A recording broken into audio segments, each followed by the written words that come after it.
We live in paradoxical times where in the Western world you seem to get more Western the further east you go.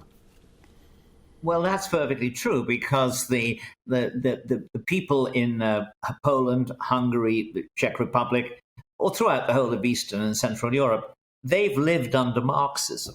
They know what communism was like.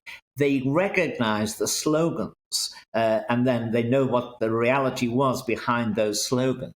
And what you find when you're talking to people, both in this part of the world, but also the people from Hungary and other countries in the West, they say, when we listen to the way the left, the woke intelligentsia, who now infest the major companies, the civil service, almost every aspect of national life in Britain particularly, but also in the United States, when they hear the logic, the arguments, the slogans of these people, they say to themselves, you know, that was what we had to put up with between 1945 and 1989. We know the reality. And I would say the reason why I'm fundamentally, obviously, much more optimistic than you are, Mark, is because once a country has experienced living under Marxism, they become passionately anti-Marxist. Maybe not permanently, because they're replaced by a generation that didn't know this, but they are passionately anti-Marxist for a time.